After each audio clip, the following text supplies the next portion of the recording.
అంటే రాజకీయాల్లోకి అడుగు పెట్టకుండా కూడా సేవలు చేయొచ్చు కదా అని మాట్లాడే వాళ్ళకి మీరు ఏం చెప్తారు? రాజకీయాలు ఎంటర్ కాకుండా సేవ చేసే వాళ్ళకి సేవా దృక్పథంతో ఎంత చెయ్యగలిగితే అంతే చేద్దామనే మనస్తత్వం ఉన్నవాళ్ళు. ఓకే. నేను అక్కడ ఆగే వ్యక్తిని కాదు, నేను అక్కడికి ఆగే వ్యక్తిని కాదు. పవర్ వస్తే ఇంతకన్నా అనంతం చేస్తాను, చెయ్యగలను అనే దృక్పథం ఉన్న వ్యక్తిని నేను. ఇక్కడతో రాజీ పడే వ్యక్తిని కాదు నేను. ఒక పవర్ అనేది ప్రతి నాగరికుడు తన ఓటు హక్కుని వినియోగించి అక్కడ ఇస్తున్నప్పుడు ఎందుకు వాడికి కావలసిన హక్కు రావట్లేదు, ఆ గండుని పగలగొట్టడానికి వచ్చాను నేను. అది పగలగొట్టి తీర్తాను నేను. నాకు ఆ ధైర్యం ఉంది. ధైర్యం ఉన్నాక వెలకెలా ఉంటాను తల్లి? ఆ మాట చెప్పు నువ్వు. అంతే. సేవ ఎంత చేస్తాను, నా దగ్గర ఎంత ఉంటే అంత చేస్తాను. ప్రజల డబ్బు ఉన్నప్పుడు, అక్కడ శక్తి ఉన్నప్పుడు, అవకాశం ఉన్నప్పుడు, బీజేపీ లాంటి చక్కటి ఆశయాలు, చక్కటి ప్రిన్సిపల్స్ ఉన్న పార్టీ ఉన్నప్పుడు, మోదీ గారంత అద్భుతమైన సన్యాసి, బ్రహ్మచర్య సన్యాసి నాయకత్వం ఉన్నప్పుడు, అప్పుడు కూడా నేను ఇంట్లో కూర్చున్నాను అనుకోండి. పోనీ ఎవరు వస్తారో చెప్పండి ఇంకా రాజకీయాలకి? చెప్పండి. ఇప్పుడు ఇదే ప్రజలు ఏమంటారు? మంచి వాళ్ళు రాజకీయాల్లోకి రారు అంటారు. పోనీ నా బొడ్డి వాళ్ళు ప్రయత్నించారనుకోండి, వీళ్ళకి ఎందుకు రాజకీయాలు అని అంటారు. మరి వీళ్ళకి పరిష్కారాలు కావాలా వద్దా? దేశం బాగుపడాలా వద్దా? ముందుకు వెళ్దామా వద్దా? పిల్లల్ని తీర్చిదిద్దుకుందామా వద్దా? దేశాన్ని అంతర్జాతీయ స్థాయిలో నంబర్ 1 తీసుకుందామా వద్దా? వీళ్ళకి ఏం కావాలమ్మా? చివరికి మంచి కావాలా వద్దా? పోనీ స్కాములు చేసేవాళ్లే కావాలా?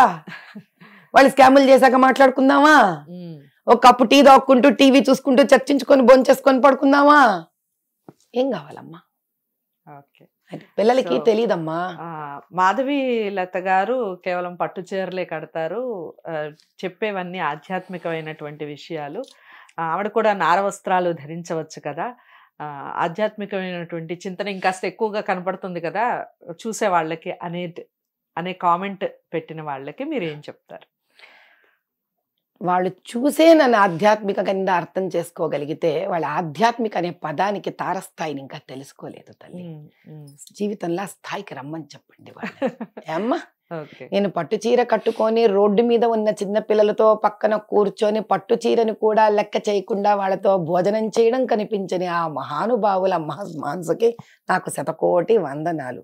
నేను ఏ వస్త్రం వేసి ఏం చేస్తున్నానా అనేది చూస్తారా? సరే, నేను ఇప్పుడు కాటన్ చీర కట్టుకొని, అమ్మా వల్క వస్త్రాలు వేసుకొని 5 స్టార్ హోటల్లో కూర్చొని భోంచేస్తూ ప్రజలకు సేవ చేయను, సరిపోతుందా వాళ్ళకి? అది ఆన్సర్ కరెక్ట్ గా ఉంటుంది ఆధ్యాత్మిక చింతనకి.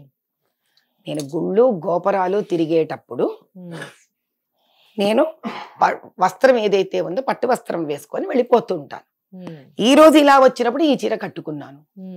నేను నాకున్న ఆర్థిక పరిస్థితికి నాకు లక్షణంగా ఒక చీర కట్టుకునే స్థాయి ఉంది. ఎంత ఉందమ్మా ఆర్థిక పరిస్థితి? అంటే ఒక 500-600 కోట్ల, పోనీ 50,000 కోట్లు అనుకుందాం, 5 లక్షల కోట్లు అనుకుందాం, 5 కోట్ల అనుకోండి. ఏం తేడా పడుతుంది తల్లి దాంతో? నా దగ్గర 5 కోట్లు ఉన్నాయి, ఏం తేడా పడుతుంది? 5 లక్షల కోట్లు ఉన్నాయి, ఏం తేడా పడుతుంది? దీనితో ఇంటర్వ్యూ చేసే వాళ్ళకి కానీ, ఇది వినేవాళ్ళకి కానీ, ఇది కమెంట్ చేసే వాళ్ళకి కానీ ఏం తేడా పడుతుంది? ఇప్పుడు మన ఇంట్లో మనకు ఆడకూతురు ఉంది తల్లి, అమ్మాయి ఉంది. ఆ తండ్రికి ఎంత స్తోమత ఉంటే అంత నగలు చేయిస్తాడు. నువ్వు నగలు వేసుకున్నావు కాబట్టి నీకు ఆధ్యాత్మిక చింతన లేదు. మా వారికి స్తోమత ఉంది, లక్షణంగా మంచి చీరలు కొనిచ్చారు, నేను వేసుకుంటున్నాను. నేను ఎవరి డబ్బులతోనైనా కొని వేసుకుంటున్నానా ఏమిటి? మిమ్మల్ని అబ్జర్వ్ చేస్తున్నప్పుడు మీ ముక్కు పుడకను చూస్తూ ఉన్నాను. ఎంత వెరైటీగా ఉంది. చాలా మటుకు అంటే ఆ కాలంలో ఒక శ్రీదేవి ముక్కు పుడక అని, ఒక అమ్మవారి ముక్కు పుడక అని, ఇలా రకరకాల ముక్కు పుడకలు ఉంటాయి. మీదేమన్నా అలా స్పెషల్ ముక్కు పుడకనా? దీనికి ఏమన్నా పేరుందా? ఒకప్పుడు శ్రీదేవి ముక్కు పుడక అనేవారు, అంటే అది వరకే ఉండింది. అది వరకు ఎమ్మ సుబ్బలక్ష్మి గారు ముక్కు పుడక అనేవాళ్ళు. మన వాళ్ళు ఎవరికి పేరు అంటే వాళ్ళు దొరికితే వాళ్ళకి పేర్లు పెట్టడం చాలా సరదా. వీళ్ళతోనే ముక్కు పుడకలు మొదలవ్వాలి. అసలు ముక్కు పుడక అమ్మవారికి నుంచి మాధవి లత గారు ముక్కు పుడక చేయించుకుంటారు. అందుకనే అమ్మవారికి అందము ఎన్నో ఉన్న ముక్కు పుడక కూడా. నాకు అమ్మవారు ఎలా తయారవుతుందో అలా తయారవడం ఇష్టం నాకు చాలా. She is my heroine. మీ అందరికి రకరకాల హీరోయిన్స్ ఉన్నారుగా, అవును. నాకు అమ్మవారి హీరోయిన్, ఓకే. మా అమ్మవారి హీరోయిన్ ఎలా తయారవుతుందో నేను అలా తయారవడం ఇష్టపడతాను, ఓకే. అందుకే ఇలా తయారవుతాను.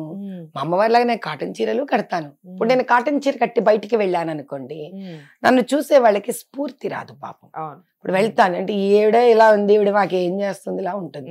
నేను ఎప్పుడైతే లక్షణంగా తయారై వెళ్తానో నన్ను చూసి బాధలో ఉండి కూడా లేచి కూర్చుంటారు, మా అమ్మ వచ్చింది, మా అమ్మ వచ్చింది అని అంటారు. ఆ ముక్కు పుడక గురించి చెప్పండి అమ్మా. ఏంటి ఆ ముక్కు పుడక? అమ్మవారి ముక్కు పుడకనా?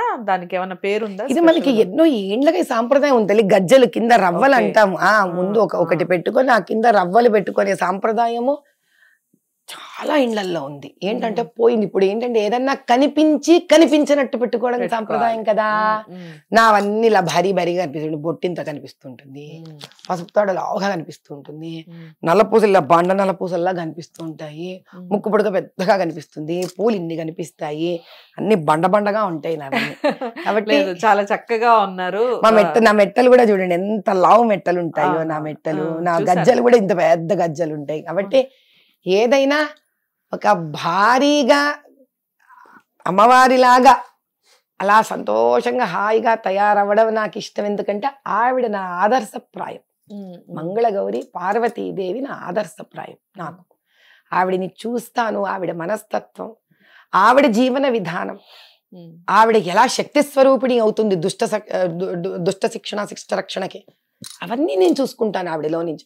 అవసరమైతే ఎంత సాత్వికంగా ఉన్న పార్వతీదేవి మహిషాసుర మర్దని అవుతుంది, భద్రకాళి అవుతుంది, సాత్వికంగా భర్త పక్కన ఉంటుంది, పిల్లల్ని చూసుకుంటుంది. She is my heroine and role model. Okay.